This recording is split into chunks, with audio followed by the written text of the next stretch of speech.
tal? Bienvenidos a La Pepa. Este es un programa de Canal Capital y de lasillavacía.com, donde buscamos explicar en profundidad esos temas que son de interés para usted. Hoy queremos tratar el tema del acoso sexual en contra de las mujeres en el Transmilenio, en el transporte público. La última encuesta nacional de demografía de salud de Profamilia, publicada en el 2015, reveló un aumento del 14.5% al 17.8% de mujeres que reconocieron o dijeron ser manoseadas o tocadas en el transporte público. Esto respecto al 2010. En Bogotá, el 27.2% de las mujeres aseguró haber sido víctima de esta clase de acoso y el 35.15% de los casos sucedió en el transporte público. Esto ha llevado a que se planteen distintas propuestas como la que se discute actualmente en el Consejo, que busca que en horas pico las sillas rojas del Transmilenio sean utilizadas exclusivamente por mujeres. Esto ha sido también objeto de discusión en otros países. Según el concejal Marco Fidel Ramírez, esta medida busca que las mujeres estén menos expuestas al acoso. Para hablar del tema invitamos a dos expertas en el tema. Ellos son Cristina Vélez, ella es la secretaria distrital de la mujer, tiene una maestría en historia y es historiadora de profesión. Bienvenida. Bueno, muchas gracias por haberme invitado a tratar este tema tan candente en la agenda bogotana. Y con argumentos que es, digamos, lo más importante que queremos entender, con cifras y demás. También tenemos invitada a Andrea Bocanegra, ella es asesora del Consejo Bogotá, del concejal Flores, es estudiante de la maestría en salud pública y es politóloga. Ella también es miembro de la red Cachaca, donde tratamos estos temas de ciudad. Bienvenida, Andrea. Eduardo, muchas gracias. Y con estas dos expertas vamos a ver qué saben los que saben.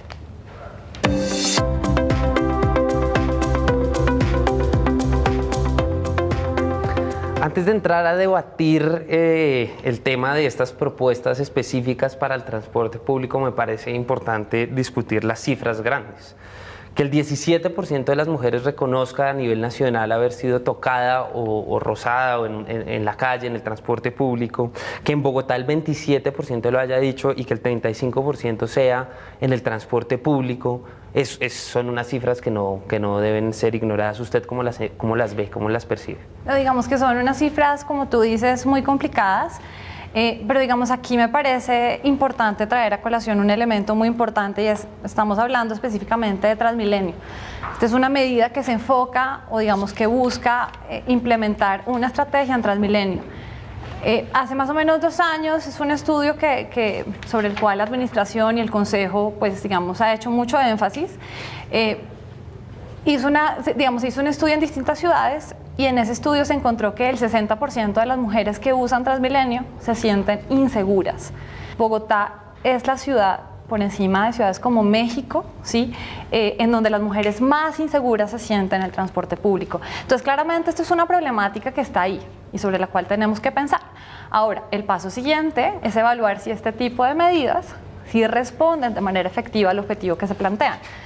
Como yo lo veo, pues no es así, creo que no. Ya discutimos las razones por las que no son así, pero primero, secretaria, quisiera discutir estos temas en profundidad y llegar a entender las cifras. Esa no la conocía, el 60% de las mujeres reconoce estar insegura en el transporte público y una seguridad que va más allá del robo, como lo vemos en estas encuestas. Es que cuando uno está mirando temas de seguridad siempre tiene que cotejar esos dos factores. Primero, el número de hechos y segundo, la percepción de inseguridad. Y la percepción de inseguridad efectivamente en el transporte público, de hecho los datos que tengo yo de la encuesta de convivencia dicen que el 64% de las mujeres de Bogotá se sienten inseguras en el transporte público y además cuando mira estas dos situaciones pues empieza a ver que esto termina afectando el comportamiento de las mujeres en el espacio público por cuenta de esta percepción de inseguridad y por cuenta de esta prevalencia de casos de acoso de diferente tipo en el transporte público.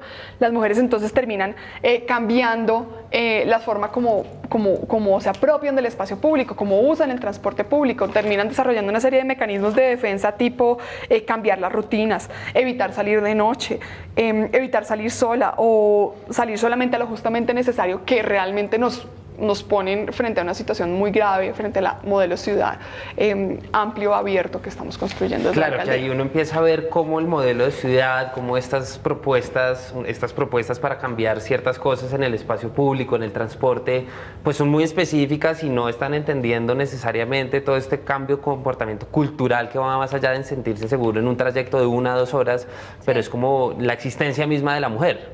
Andrea. Sí, pues mire, es que lo que yo les planteaba ahorita, aquí hay varios factores que tienen que ser evaluados. ¿Sí?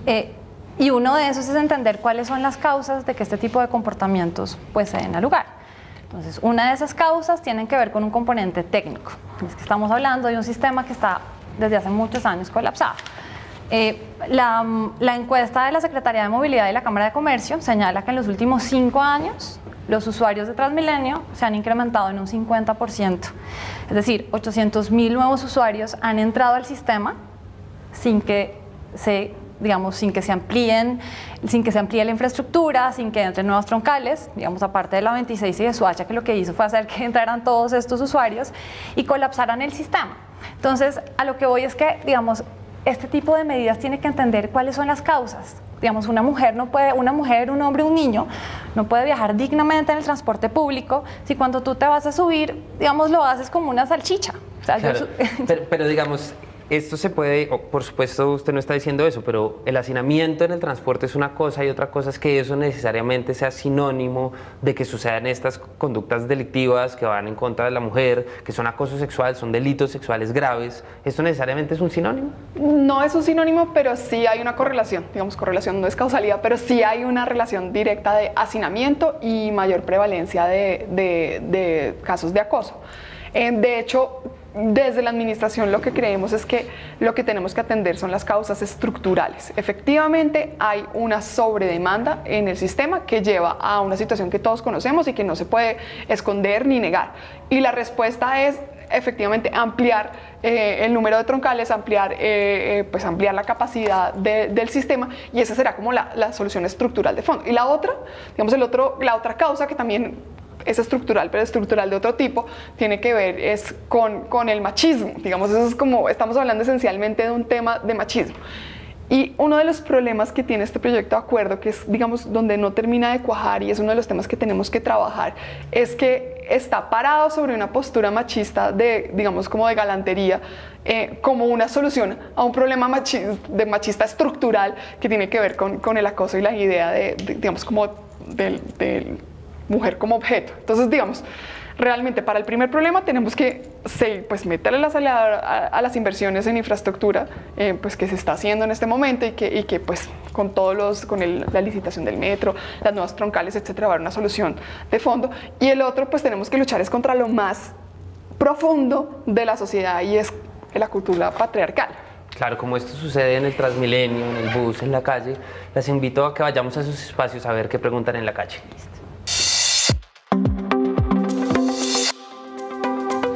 A ver, yo tengo una pregunta, una duda. ¿Medidas como estas han funcionado en otros países?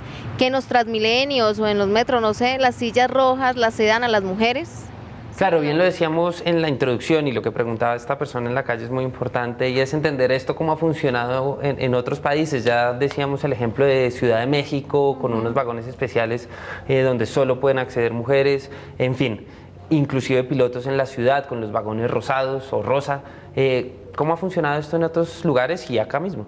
Ok, pues mira, sé que la medida, México fue uno de los primeros países que implementó algo muy parecido a los vagones rosa, vagones preferenciales para mujeres, y la medida, digamos, se implementó un tiempo y, digamos, no continuó porque los resultados pues no fueron los esperados. Y no fueron los esperados porque genera unas dinámicas muy complejas, unas dinámicas en donde se victimiza a la mujer, en donde se alimenta esos imaginarios en los cuales el hombre y la mujer son una especie de amenaza mutua. Entonces, creo que eso fue uno de los factores por los cuales la medida en México no funcionó. Y aquí en Bogotá, como bien lo mencionaba la secretaria en algún momento, se implementó durante 2 años, creo que duró el proyecto piloto, durante la administración de Petro, los vagones rosa. Pero finalmente, digamos, por falta de articulación institucional y porque finalmente no fue posible medir los resultados, pues la medida, digamos que no fue más. Secretario, ¿ustedes cómo han visto estos ejemplos dentro de la evaluación de la política que ustedes están planteando para el transporte público en específico, pero obviamente para otros escenarios, comparado con el resto del mundo? Pues en esa lista que mencionaba Andrea de las 10 ciudades con sistemas de transporte más inseguros para las mujeres, puntean 6 ciudades latinoamericanas. Y a raíz de esto, lo que hicimos fue hacer una alianza de ciudades dentro de una iniciativa que está liderando el BID, que se llama el Laboratorio de Transporte y Género, para intercambiar experiencias. Y hicimos como un análisis de, bueno, de qué era lo que debíamos hacer, que cuál debería ser el frente de trabajo, pensando ya está la experiencia de Ciudad de México, que sigue teniendo el sistema TENEA exclusivo para mujeres para largos trayectos, son unos buses especiales que funcionan, digamos, para la lógica de la Ciudad de México. Está Buenos Aires, está Quito, después hay varias ciudades, y después de una gran discusión decidimos que la prioridad de trabajo en los próximos 2 años de este grupo va a ser incluir más mujeres, una mayor perspectiva de género en el diseño de los sistemas, porque creemos que ahí está como el tema de fondo. Entonces teníamos la oportunidad de pensar en unas campañas de prevención del acoso, pero creíamos, y fue una decisión que tomamos todas las ciudades conjuntas, que si pensábamos el diseño de los nuevos sistemas, y ahí está un debate grandísimo porque Quito está terminando su metro, nosotros estamos empezando licitación, hay inversiones grandísimas en toda la región, ahí vamos a poder cambiar desde la estructura muchos de los factores que propiciaban el acoso en el transporte. Y hay ejemplos muy sencillos que pueden llevar a cambios estructurales y que tienen que ver, por ejemplo, con la ubicación de las sillas. Si las sillas no están mirando hacia el frente, si no están mirando hacia las ventanas, ahí sí se cambia, digamos, la relación de la persona que va sentada y de la persona que va parada, y ahí hay una disminución del acoso, que no necesariamente tiene que ver con ceder la silla, sino con ubicar la silla de una forma diferente. ¿Qué factores estructurales, Andrea, cree usted? Ya mencionaba algunos, siguiendo la conversación que planteaba la secretaria, deberían ser implementados en un contexto como el nuestro, en un contexto machista, latinoamericano. Ya lo decía usted, 6 ciudades latinoamericanas son las que puntean, y eso es muy diciente de una cultura latinoamericana, para que esto cambie. Ok, pues a ver, yo creo que en el caso puntual de Transmilenio, pues digamos, tiene que haber una mejora en la infraestructura y tiene que haber una mejora en la calidad del servicio, porque claramente sí hay una correlación entre estos hechos victimizantes y pues el servicio que se está prestando. Entonces creo que ese es un punto fundamental. Y digamos, por el otro lado, digamos, este tipo de situaciones que agreden a la mujer, que agreden también a los niños, nos tiene que llevar a reflexionar el tipo de sociedad y los valores sobre los cuales nos estamos caminando y sobre los cuales nos estamos construyendo. Porque cada vez que suceden este tipo de casos, pues todos salimos alarmados y a protestar, ¿cierto? Todos estamos en contra de que esto suceda. Sin embargo, no hacemos una reflexión, por ejemplo, del tipo de contenidos que estamos consumiendo, que favorecemos, digamos, sobre los cuales favorecemos su consumo. Entonces creo que este tipo de situaciones demandan esa calidad de reflexiones, ¿no? Que reflexionemos qué estamos consumiendo y qué información pues estamos en ese respecto, frente al contexto latinoamericano, secretaria, ¿qué similitudes han encontrado sobre las cuales se puedan trabajar? Mire, siempre que tenemos discusiones con las de Quito, las personas que están en Quito, en México, tenemos un punto común y tiene que ver con esos 2 factores, no solamente el machismo que está detrás de todos estos comportamientos, sino también con una falta de empatía, que es básicamente lo que estabas tú mencionando, si te entendí bien. Es esta idea de que si yo me monto en el transporte público, pues tengo que estar pendiente de las necesidades de los demás. Entonces, si hay un señor con muchos paquetes, pues debería poderle ceder la silla. Si hay una señora que no necesariamente tiene una discapacidad, pero se ve que no se está sintiendo bien, pues le debería ceder la silla. Y no tendríamos que tener regulaciones o acuerdos para que esto suceda, porque esto debería ser parte de la norma social, por decirlo de una forma.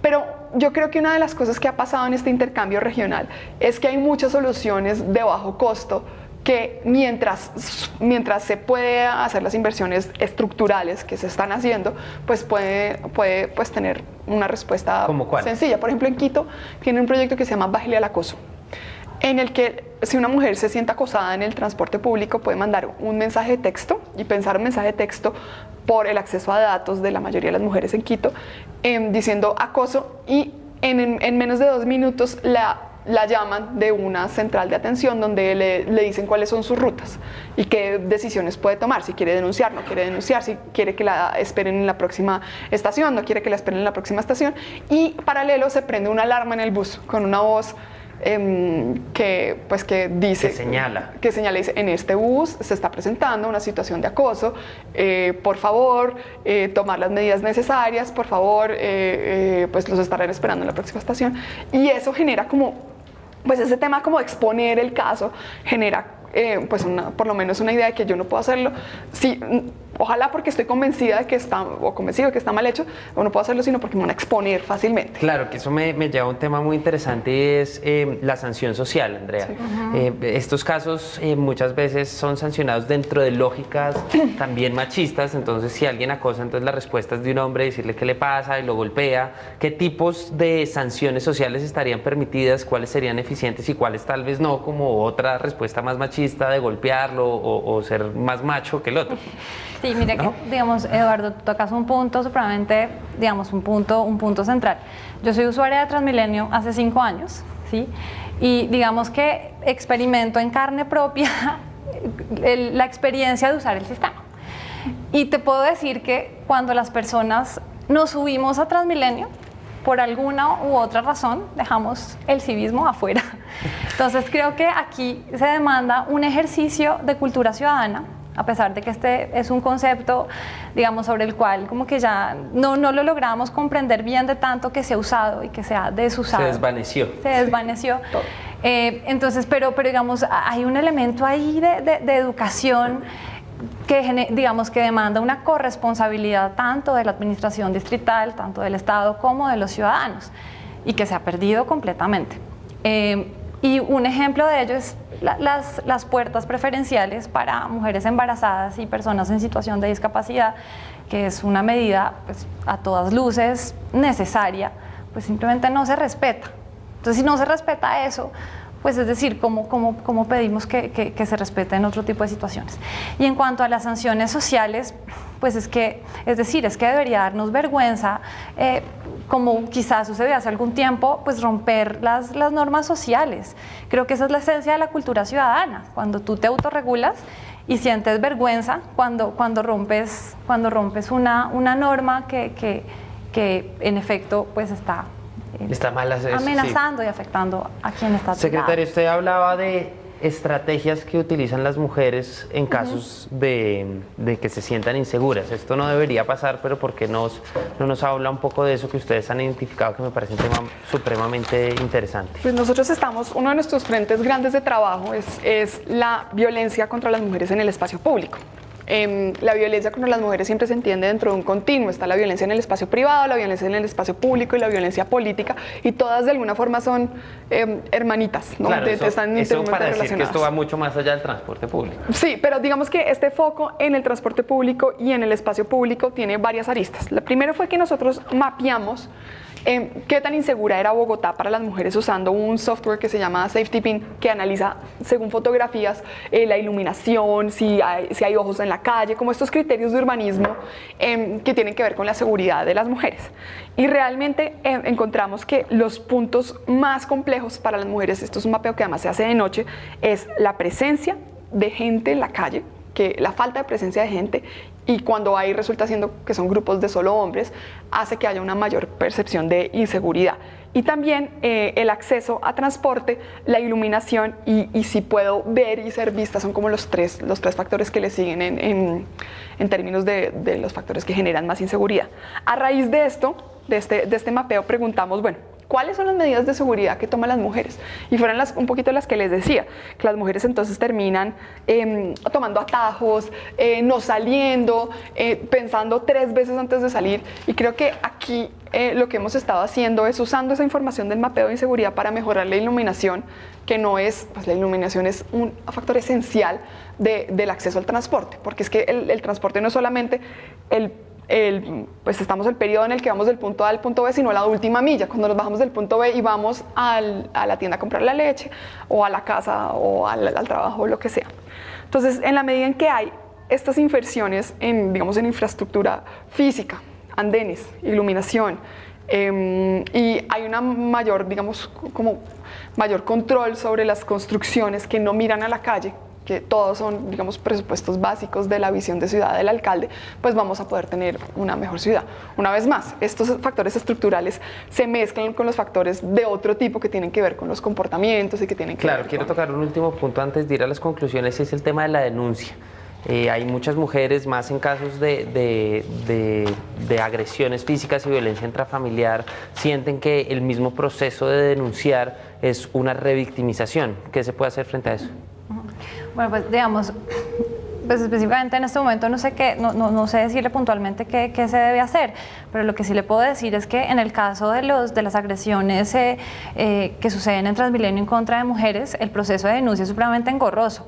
O sea, de hecho, cuando una mujer es agredida en Transmilenio, primero está la vergüenza, ¿cierto? Que se siente por el simple hecho de enfrentarse a esa situación, que es bastante incómodo. Y segundo, pues cuando usted sale de una estación, pues ¿quiénes están allí? Pues la mayoría son bachilleres, que muchas veces no tienen la formación en estos temas, ¿cierto? Que podrían llegar a ser unos buenos orientadores de cuáles son los mecanismos más efectivos para poder presentar ese tipo de denuncias. Y segundo, pues las mujeres tienen que acercarse a una troncal. Entonces imagínese, aparte de que usted está siendo víctima de un acoso, pues tiene que gastar buena parte de su tiempo dirigiéndose a una troncal o buscando quien a usted la pueda asistir en esa situación. Entonces creo que un elemento fundamental aquí perdón, es también técnico, ¿no? Cómo logramos disponer con las herramientas que tenemos pues caminos mucho más efectivos para que la denuncia sea más Secretaria, eficiente. brevemente, en 30 segundos, ¿cómo se hace para que esto sea efectivo? Yo creo que aquí tenemos dos necesidades. Necesitamos más información sobre dónde están ocurriendo los casos, entendiendo que hay mujeres que quieren reportar el caso sin necesariamente denunciar. Y eso es una cosa que tenemos que respetar desde la administración. Y el segundo, estoy de acuerdo con Andrea, porque no solamente tienen que ir a una troncal, sino las mujeres que deciden denunciar tienen que ir hasta la fiscalía y tomarse mucho tiempo en el proceso, en procesos que no necesariamente avanzan. Entonces creo que aquí tenemos que buscar una forma más expedita de hacer sanciones que pueden ser incluso desde multas hasta sanciones, pues acelerar los procesos penales cuando sí se necesite. Secretaria Andrea, les invito entonces a que vayamos a la pepa de este asunto.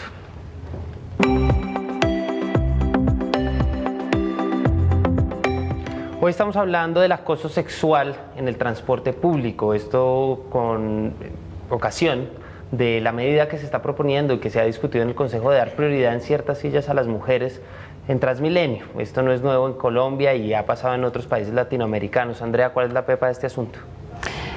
Que tenemos dos tipos de desafíos, un desafío técnico y un desafío adaptativo. Lo que ya lo hemos mencionado, técnico, que tiene que ver con infraestructura, y adaptativo, que tiene que ver con una reflexión frente a los valores sociales y culturales sobre los cuales nos estamos moviendo actualmente en la ciudad. Secretaria.